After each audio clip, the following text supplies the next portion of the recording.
السلام عليكم ورحمة الله وبركاته. الحمد لله نحمده ونستعينه ونستغفره ونؤمن به ونتوكل عليه ونعوذ بالله من شرور أنفسنا ومن سيئات أعمالنا. من يهده الله فلا مضل له ومن يضلل فلا هادي له.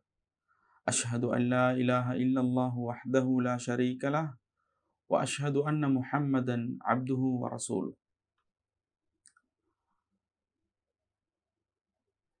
பேரன்புக்கும் பெருமதிப்புக்கும் உரிய அல்லாஹ்வின் அருளியார்களே, அருமை சகோதரர்களே, சகோதரிகளே, அல்லாஹு தஆலா இந்த பூ உலகத்தில் எம்மை படைத்து பரிபாலித்து கொண்டிருக்கின்றான். இந்த உலகத்தில் பிறக்கக்கூடிய ஒவ்வொரு குழந்தைகளும் நாளடைவில் பல கட்ட வயதுகளை தாண்டி உலகத்தில் பல சாதனைகளை சோதனைகளோடு செய்து முடித்துவிட்டு தன்னுடைய வாழ்க்கையின் இன்னுமோர் உறுதியான கட்டத்தை நோக்கி அவர்கள் நகர்ந்து விடுகின்றார்கள். இந்த இடைப்பட்ட காலத்தில் உலக வாழ்க்கையில் ஒருவன் சீரும் சிறப்புமாக மிளர வேண்டுமென்றால் இன்றியமையாத ஒரு விடயம் இருந்து கொண்டிருக்கிறது. அந்த விடயம் எந்த அளவுக்கு ஒரு மனிதனுக்குள் தாக்கம் செலுத்தி அதனூடாக மிகப்பெரிய நல்ல விளைவுகளை ஏற்படுத்த அது காரணமாகவும் அமைந்து விடுகிறது. அது என்னவென்றால், கல்வி என்பதை மறக்கவோ முடியாது. கல்வியினுடைய முக்கியத்துவம், கல்வியினுடைய தேவை, இன்றியமையாத தன்மை, இவைகளை பற்றி அருள்மறை அல் குர்ஆன், திருநபியின் பொன்மொழிகள் அழகான முறையில் அதிகமான தகவல்களை எடுத்துரைத்திருப்பதை பார்க்கின்றோம். அல்லாஹ்வின் தூதர் ஸல்லல்லாஹு அலைஹி வஸல்லம் அவர்களுக்கு அல்லாஹு தஆலா முதலாவதாக அருளிய வசனம் இக்ரா என்றிருக்கும் பொழுது, வாசிப்பீராக என்றிருக்கும் பொழுது, அல்லாஹு தஆலா பேனாவால் உலகத்தை படைப்பதற்கு 50,000 வருடங்களுக்கு முன்னால் உலகத்தினுடைய நிகழ்வுகளை எழுத ஆரம்பித்து முடித்துவிட்டு அவருடைய அதற்காக எழுதப்பட்ட அந்த மைகள் முடிவடையக்கூடிய அளவுக்கு, மேலும்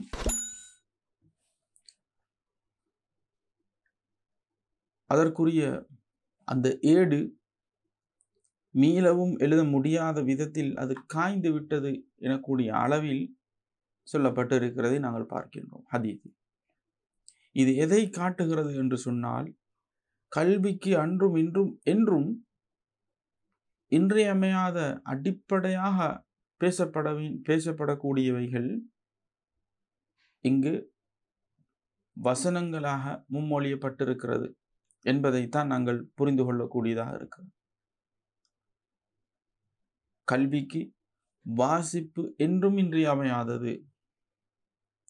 கல்விக்கு எழுதுதல் என்பது இன்றியமையாதது. எழுதுவதற்கு பயன்படுத்தக்கூடிய கருவிகள்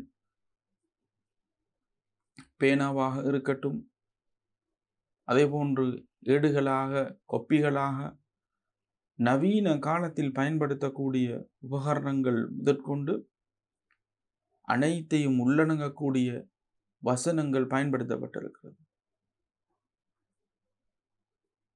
எனவே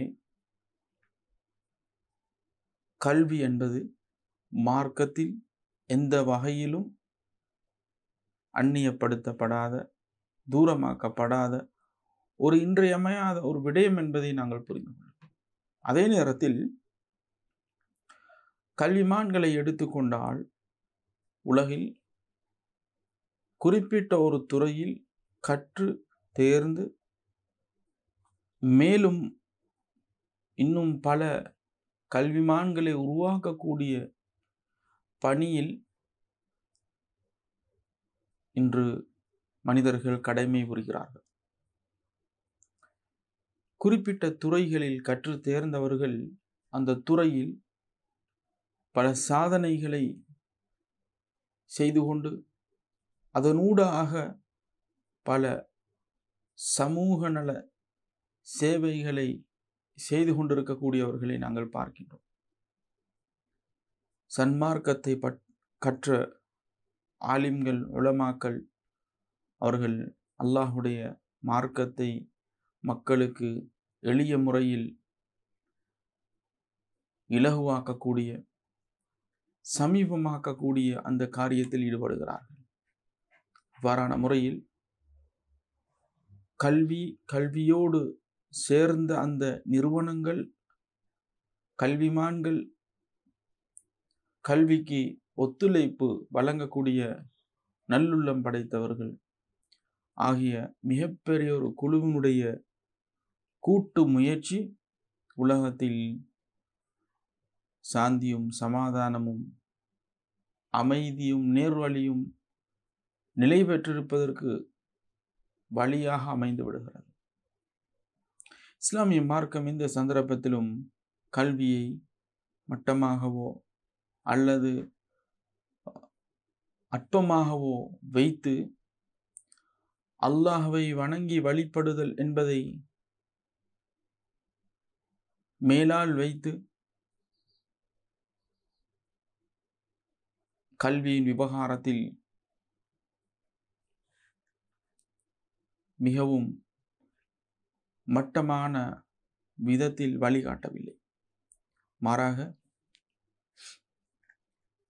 கல்வி அதை உடையவர்களை பற்றி மிகவும் சிலாகித்து கூறக்கூடியதாகவே இஸ்லாமிய மார்க்கம் இருந்து கொண்டிருக்கிறது. எந்த அளவுக்கு என்று சொன்னால், அல்லாஹு தாலா அருள்மறை அல் குர்ஆனில் குறிப்பிடும் பொழுது, அஊது பில்லாஹி மினஷ் ஷைத்தானிர் ரஜீம், யர்ஃபஇல்லாஹு அல்லதீன ஆமனூ மின்கும் வல்லதீன ஊதுல் இல்ம தரஜாத் என்று சொல்லி குறிப்பிடுகின்றான். அல் முஜாதலா எனும் அத்தியாயத்தில் 11வது வசனத்தில் இது பதிவு செய்யப்பட்டிருக்கிறது. இதனுடைய அர்த்தம் என்ன? அல்லாஹு தஆலா கல்வி ஞானம் கொடுக்கப்பட்டவர்களையும்,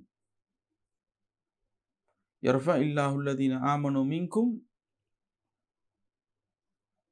விசுவாசம் கொண்டவர்களையும் கல்வி ஞானம் கொடுக்கப்பட்டவர்களையும் பல படித்தரங்கள் அல்லாஹ் உயர்த்துகின்றான் என்று குறிப்பிடுவதை பார்க்கின்றோம். மேலும் ஆல இம்ரான் எனும் அத்தியாயத்தில் 18வது வசனத்தில் அல்லாஹ் குறிப்பிடும் பொழுது, ஷஹித் அல்லாஹு அன்னஹு லா இலாஹ இல்லாஹு வல் மலாயிகா வ உலுல் இல்மி காயிமன் பில் கிஸ்த். அல்லாஹு தஆலா சாட்சியம் அளிக்கின்ற, அல்லாஹு தஆலாவை ஏற்று வாழ்கின்ற முஃமின்கள் விஷயத்தில் அல்லாஹு தஆலா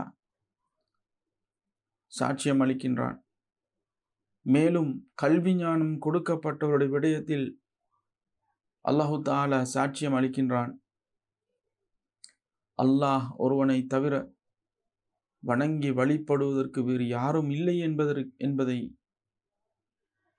பறைசாற்றுகின்ற விதத்தில். எனவே கல்வி ஞானம், அறிவு இவைகள் என்பது என்றும் அது பற்றி பேசப்பட வேண்டிய, சமுதாய மட்டத்தில், ஊர் மட்டத்தில் என்னென்ன துறைகளில் பிள்ளைகள் இன்று கற்பதற்கு ஆர்வம் காட்டுகிறார்கள், அந்த கல்வியை கற்று முடிந்தவர்கள் எப்படி நடந்து கொள்கிறார்கள், அவர்களூடாக உண்மையான சமூகம் எதிர்பார்க்கின்ற அந்த மாற்றம் நிகழ்கிறதா என்பதையெல்லாம் சிந்திப்பதற்கும் பார்ப்பதற்கும் பேசுவதற்கும் கூட்டங்களை ஏற்பாடு செய்ய வேண்டும். என்று கல்வி ஞானம் கற்பதனுடைய அறிவு அவைகளை தேடுவதனுடைய சிறப்பு ஒருபுறம் இருக்க, கல்வி என்பது பல வகையில் இன்று கல்வி நிறுவனங்களினூடாக இருக்கட்டும், அல்லது குறிப்பிட்ட கல்வியை கற்றுக்கொண்டவர்கள் பெறுகின்ற ஊதியங்கள் சம்பந்தமான ஆர்வம் என்பனவற்றை கவனத்திற்கொண்டு கல்வியை நோக்கி ஒரு வேட்கை, ஒரு ஆர்வம் சமுதாய மட்டத்தில் காணக்கூடியதாக இருக்கிறது. மார்க்கம் சொல்லக்கூடிய அடிப்படையில் கல்வியை கற்று கல்விமான்களில் ஒருவராக சமுதாயத்தில் பல சேவைகளை செய்யக்கூடிய நிலைகளை தாண்டி மேற்சொன்ன கல்வி நிறுவனங்களாக இருக்கட்டும், அல்லது குறிப்பிட்ட துறைகளில் கற்றால் பெற முடியுமான ஊதியங்கள் சம்பந்தமான விழிப்புணர்வுகளாக இருக்கட்டும், அதை நோக்கி விரைகின்றவர்கள் தனக்கு கிடைக்கின்ற உதவிகள், தனக்கு கிடைக்கின்ற வசதிகள், பொருளாதார வசதிகள், இலகுபடுத்தல்களுக்கு மத்தியில் அவர்கள் ஒரு பயணத்தை ஆரம்பித்து நகருகிறார்கள், முயற்சிக்கிறார்கள். முயற்சித்து என்ன நடைபெறுகிறது என்று சொன்னால், அவர்கள் உண்மையில் அந்த அடைவு மட்டத்தை அடைந்து விடுகிறார்கள். ஆனால் அவர்களால் மீளவும் சமுதாயத்துக்கு நலவுகள் கிடைக்கின்றதா இல்லையா என்று பார்த்தால், அவ்வாறு செய்ய வேண்டும் என்ற எந்த ஒரு உடன்படிக்கையோ நிபந்தனையோ எந்த ஒரு நிர்பந்தமோ அல்லது வழிகாட்டலோ இல்லை என்ற காரணத்தினால் அப்படி கை நழுவி அவர்கள் போய்விடுகிறார்கள், தூரமாகி விடுகிறார்கள். அந்நிய நாடுகள், மேற்கத்திய நாடுகள், இன்னும் பல நிறுவனங்கள் என்று அவ்வாறு அவர்கள் அதில் குதித்து பல தவறிழைக்கக்கூடிய, தவறாக சிந்திக்கக்கூடிய மனிதர்களில் ஒருவராக மாறுவதற்கான வாய்ப்புகளும் அங்கே இருந்து விடுகிறது. எனவே கல்வி ஞானம், அறிவு, ஆற்றல் இவைகள் அனைத்தும் நெறிப்படுத்தப்பட வேண்டும். அது மார்க்கத்தை நோக்கியும், தன்னுடைய குடும்பம் உட்பட தன்னுடைய ஊர், தான் வாழ்கின்ற பகுதி இவைகளை நோக்கி ஒவ்வொரு தனி மனிதனும் கற்கக்கூடிய ஒவ்வொரு தனி மனிதனும், தனிநபரும் தன்னுடைய தீனுக்காகவும் தன்னுடைய ஊருக்காகவும் நலவை தாராளமாக செய்யக்கூடிய அளவில் அனைத்து கல்விமான்களும் மீளழைக்கப்பட வேண்டும். வரக்கூடிய வழிகளை ஒவ்வொரு ஊர்களிலும் ஏற்பாடு செய்ய வேண்டும். அவ்வாறான முறையில் நிலைமைகள் ஏற்பாடு செய்யப்படுகின்ற பொழுது உண்மையில் மேலும் சிறப்பு மிகுந்த ஒரு ஜெனரேஷன் அங்கே ஏற்படுவதற்கு அது காரணமாக அமைந்து விடுகிறது. கல்வியோடு சம்பந்தப்படுகின்ற நிகழ்ச்சிகள், விழிப்புணர்வுகள், அதேபோன்று போட்டி நிகழ்ச்சிகள், பரீட்சைக்குரிய வழிகாட்டல் நிகழ்ச்சிகள் என்பன பாடசாலை என்பதை தாண்டி ஒவ்வொரு பகுதிகள், ஊர் மட்டத்தில் அவைகள் ஏற்பாடு செய்யப்பட வேண்டும். ஒவ்வொரு பாடசாலைகளுக்கும் இடையில் இருக்கக்கூடிய போட்டிகளும் தான் தனது பாடசாலை மென்மேலும் சிறப்பாக மிளர வேண்டும் என்பதற்காக வேண்டி எடுக்கக்கூடிய முயற்சிகள் பாராட்டத்தக்கது. என்றாலும் தனது பாடசாலை மாத்திரம் வாய்ப்புகளை அதிகமாக பெற்றுக்கொள்ள வேண்டும் என்ற எண்ணத்தில் உணர்வில் பொதுவாக கிடைக்கப் பெறுகின்ற வாய்ப்புகளை தன்னுடைய சக பாடசாலைகளோடு பகிர்ந்தளிக்காமல்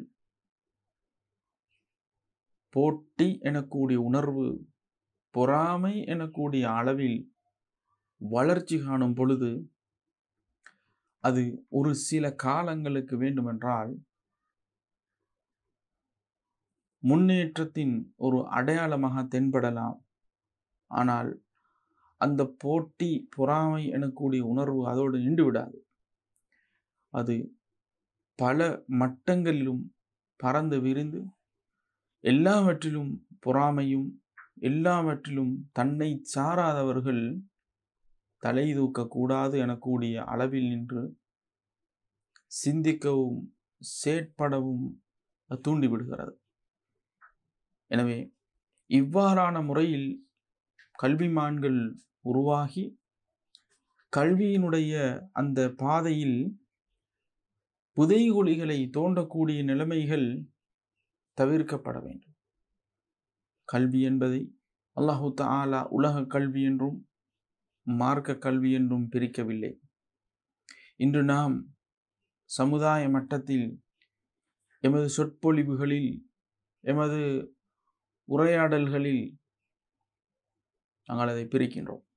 ஆனால் பாடசாலை மட்டத்தில் மதரசாவுக்கு சென்ற மாணவன் மார்க்க கல்வி கற்க சென்றிருக்கிறார் என்று நோக்கப்பட்ட பொழுதிலும் மதரசாவுக்கு வந்த மாணவனை மார்க்க கல்வி என்று எப்படி பிறரால் சொல்லப்படுகின்றதோ அந்த அரபோ அல்லது அதனுடன் சார்ந்த அந்த கல்வியையோ மாத்திரம் கொடுக்காமல் பாடசாலை கல்வியையும் கொடுக்கின்ற அளவுக்கு மதரசாக்கள் இன்று முன்னேற்றம் அடைந்திருக்கிறது. எனினும் பாடசாலை மட்டத்தில் மார்க்க கல்விக்கு இருக்கக்கூடிய வேல்யூஸ், அதற்குரிய பெருமானம், பெருமதி எந்த அளவில் இருந்து கொண்டிருக்கிறது?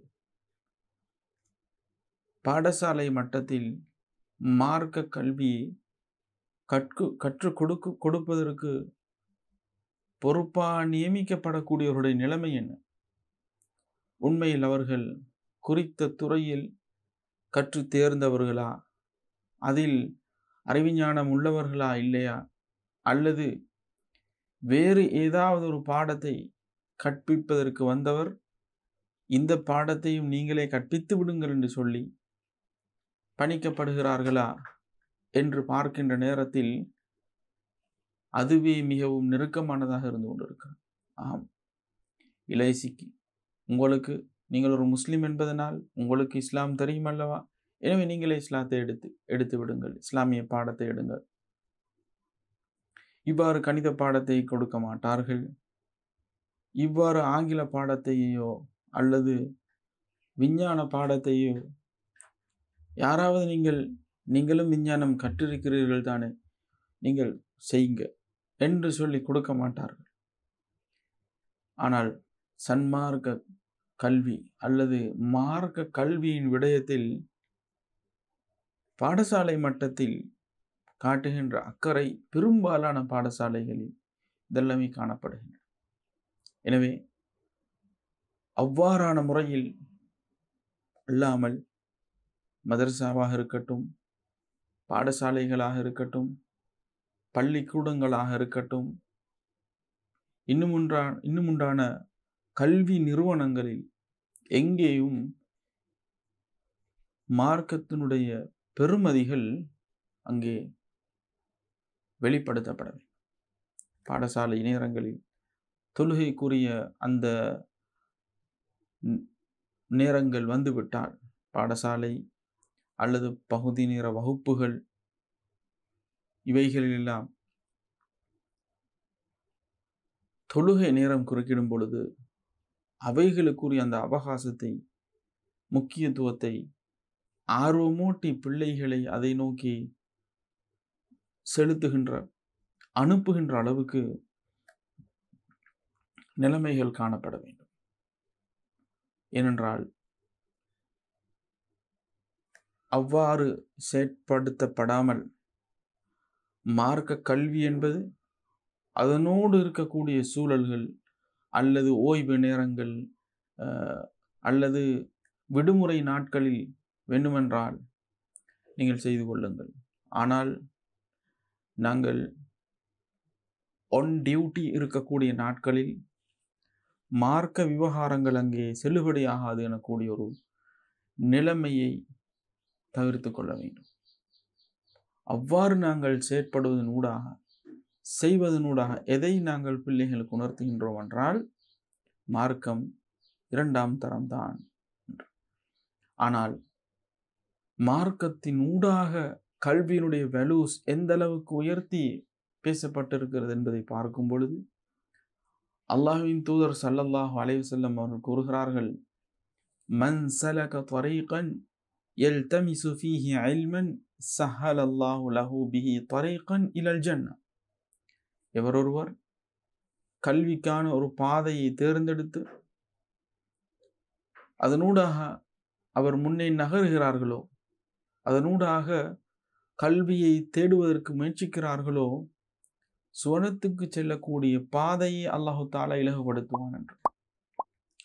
கல்வி என்பது அது சில நேரத்தில்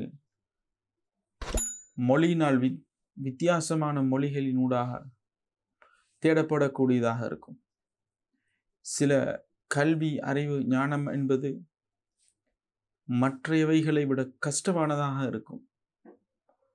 அல்லது அதை கற்றுவிட்டால் மிகப்பெரிய சேலரியை, மிகப்பெரிய ஊதியத்தை எங்களுக்கு கொடுக்கக்கூடியதாக இருக்கும் என்ற இந்த எதுவுமே, இந்த எந்த ஒரு விடயமும் அல்லாஹுடைய மார்க்கத்தை செயற்படுத்துகின்ற விவகாரத்தில் அதனை இரண்டாம் தரமாக ஆக்கிவிடாது. ஒருவர் ஆங்கிலம் கற்கிறார், ஒருவர் ஆங்கிலத்தால் சயின்ஸ் கற்கிறார், ஒருவர் ஆங்கிலத்தால் கணிதம் கற்கிறார் என்பது அல்லாஹ்வை வணங்குவதற்காக வேண்டி வருமாறு விடப்படுகின்ற அந்த பாங்கோசையை ஏளனமாக பார்க்க வைத்து விடக்கூடாது. அந்த நிலைமை ஏற்பட்டால் அந்த மனிதன் தன்னுடைய கல்வியை உலகத்துக்கு மாத்திரம் சுருக்கி கொண்டொருவராக மாறிவிடுகிறார். ஒருவர் தான் கற்றிருக்கிறார், ஆரம்பத்தில் கற்காமல் இருந்து பின்னர் சிறந்த முறையில் கற்றார், ஆங்கிலம் பேசுகிறார், அல்லது சிறப்பான ஒரு நிலையில் அவர் இருந்து கொண்டிருக்கிறார் என்று வைத்துக் கொள்வோம். அவர் எந்த அளவுக்கு சிறப்பான ஒருவராக இருந்தாலும் முன்னெதிரே ஒரு மனிதர், வயது முதிர்ந்த ஒருவர், பெரிய அளவில் கற்காவிட்டாலும் அவர் மார்க்கப்பற்றோடு இருக்கக்கூடிய ஒரு மனிதர், மூத்த ஒருவர், ஒரு ஆலிம், யார் சரி ஒரு மனிதர், இவரை நோக்கி சலாம் சொல்லுகின்ற நேரத்தில் இவருடைய உள்ளத்தில் அவருடைய சலாம், நீங்கள் எல்லாம் கற்காதவர்கள், உங்களுக்கெல்லாம் ஆங்கிலம் தெரியாது, உங்களுக்கெல்லாம் நான் கற்கின்றதின் ஆழம் அகலம் தெரியாது என்று சொன்ன எண்ணம் மேலோங்கி வந்துவிட்டால் அந்த அந்த உணர்வு என்பது அந்த கல்வியை, அவர் கற்ற கல்வியை ஒரு இபாதத்தாக மாற்றி விடாது, சுவனத்தை நோக்கிய ஒரு பயணத்தில் அவரை வைத்து விடாது, அதிலிருந்து அவரை திசை திருப்பிவிடும். பெருமை, மமதை என்பன கல்வி கற்ற மனிதனுடைய உள்ளத்தில் வந்துவிடக்கூடாது. எனவே எந்த கல்வியாக இருக்கட்டும், அந்த கல்வியோடு இணைந்ததாக மார்க்கத்தை பற்றிய போதனைகளும் அறிவுறுத்தல்களும் அங்கே சேர்ந்து பயணிக்க வேண்டும். ஒரு குறிப்பிட்ட தூரம் வரையில் தான் இன்று பெற்றோர்கள் தன்னுடைய கண்ட்ரோலுக்கு கீழால் பிள்ளைகளை வைத்து கல்வி புகட்டுகிறார்கள். எப்பொழுது அந்த கண்ட்ரோலை விட்டும் அவர்கள் தூரமாகி விடுகிறார்களோ அதற்கு பின்னால் அந்த பிள்ளைகள் தடியை கையில் எடுத்தவர்களாக மிகவும் கடுமையாக நடந்து கொள்ளக்கூடிய பிள்ளைகளாக மாறுகிறார்கள். அவ்வாறல்ல. எவ்வளவுதான் நீங்கள் கல்வி கற்றிருக்கலாம், ஆனால் உங்களுடைய வயது விடயத்தில் உங்களை விட மூத்தவர்கள், உங்களை விட மிகவும் மார்க்க விவகாரத்தில் ஆழ்ந்த அறிவுடையவர்கள், உங்களை விட இளைய வயதில் உள்ளவர்கள், இவர்களுக்குரிய மரியாதையை வழங்குவதில் நீங்கள் இப்பொழுது ஆங்கிலம் பேசுகிறீர்கள், இப்பொழுது நீங்கள் இந்த விடயங்களை எல்லாம் கற்றிருக்கிறீர்கள் என்பது உங்களை பிறரை தரம் தாழ்த்தி பார்ப்பதற்குரியதாக அது மாற்றிவிடக்கூடாது. நபியுனா லுக்மான் அலைஹிஸ்ஸலாம் அவர்கள் தன்னுடைய பிள்ளைக்கு வழங்கிய உபதேசங்களில் நின்றும் உள்ளதென்ன? வலா துஸாஇர் ஹத்தக லின்னாஸ், மனிதர்களை விட்டும் உமது கன்னத்தை நீ சுருக்கிக் கொள்ளாதே அல்லது திருப்பிக் கொள்ளாதே. வலா தம்ஷி ஃபில் அர்தி மர்ஹா, மமதை கர்வம் பெருமை பிடித்தவனாக பூமியில் நீ நடந்து செல்லாதே.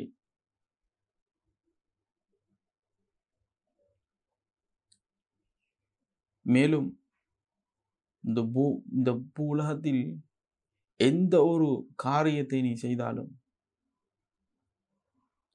அது கடுகளவு சிறியதாக இருந்தாலும் யஅதி பிஹல்லாஹ், அதை அல்லாஹ் கொண்டு வந்து காட்டுவான், அதை அல்லாஹ்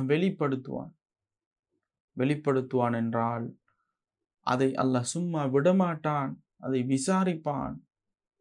அதில் நீர் குற்றவாளியாக இருந்தால் அது சின்னதாக இருக்கிறதே என்பதனால் அல்லாஹ் அதை விட்டுவிட மாட்டான். இதுதான் அல்லாஹ்வின் சன்னிதானத்தில் விடயங்கள் விவகாரங்கள் விசாரிக்கப்படுகின்ற முறையாக இருந்து கொண்டிருக்கிறது.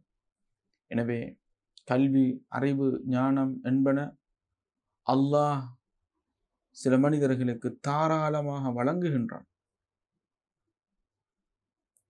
அந்த நேரத்தில், அந்த ஒவ்வொரு சந்தர்ப்பத்திலும் அந்த மனிதனுக்கு முன்னால் பணிவு வர வேண்டும். மேலும் பிறரை மதிக்கக்கூடிய மனிதர்களாக அந்த மனிதர்கள் மாற வேண்டும். எனவே கல்வி ஞானம் என்பது மிக மிக உயர்வான இடத்தில் வைத்து பேசப்படக்கூடிய ஒன்றாக இருக்கிறது.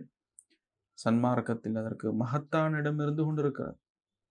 நீங்கள் எந்த ஒரு சீர்கல்வியையும் நீங்கள் கற்றாலும் அது உங்களை விட்டும் தூரமாகி சென்று விடாது. அது உங்களோடு இருந்து உங்களை பாதுகாக்கக்கூடிய அரணாக இருக்கும். இந்த அளவுக்கு என்று சொன்னால் கல்வியினுடைய சில தனி சிறப்பம்சங்கள் என்று சில சிறப்பம்சங்கள் இருந்து கொண்டிருக்கின்றன. அதில் குறிப்பாக கல்வியின் விடயத்தில் கல்வியும் பொருள் செல்வமும் என்று இரண்டையும் இணைத்து பார்க்கும் பொழுது கல்வி அழிந்து போகாது. பொருள் செல்வங்கள் அழிந்து போவதற்குரிய வாய்ப்பு அதற்கு இருந்து கொண்டிருக்கின்றன. தானம் தர்மமாக கொடுக்கப்படாமல் கொடுக்காமல் ஒருவர் அனுபவிக்கின்ற எந்த ஒரு பொருள் செல்வமும் அழிந்து விடக்கூடியது. ஆனால் கல்வியினுடைய நிலைமை அவ்வாறல்ல. அது அவ்வளவு இலகுவாக அதை அழித்துவிட முடியாது.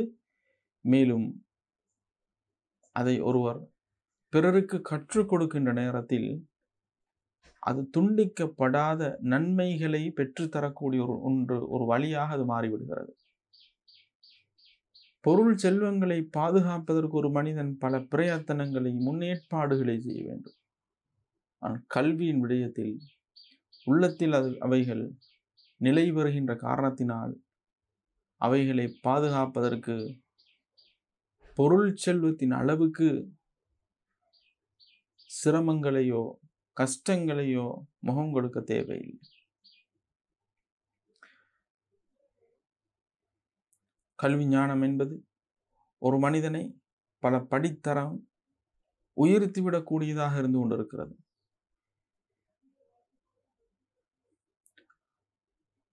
மேலும் கல்வி ஞானம் கொடுக்கப்பட்டவர்கள் அல்லாஹ்வுடைய கட்டளையை அவர்கள் செயற்படுத்தக்கூடியவர்களாக இருக்கிறார்கள்.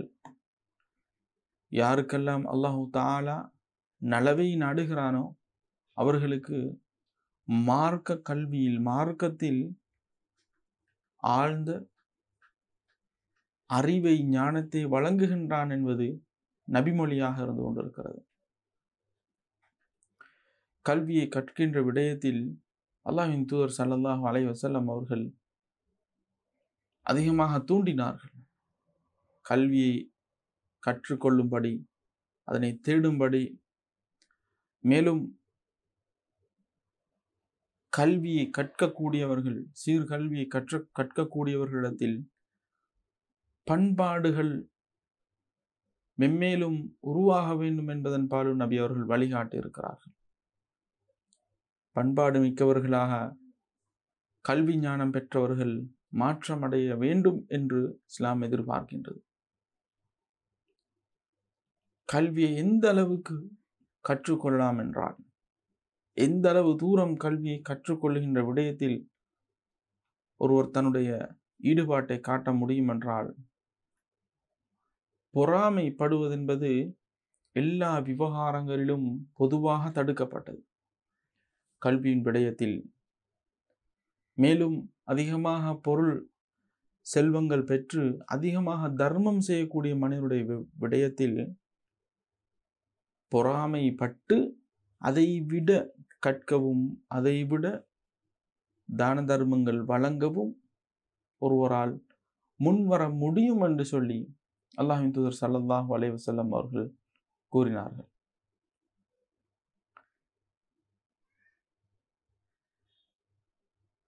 எனவே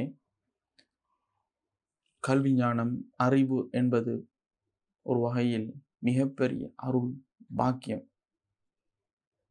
அதே நேரத்தில் அதை உதாசீனம் செய்யும் பொழுது அது சோதனை களமாக அது மாறிவிடுகிறது.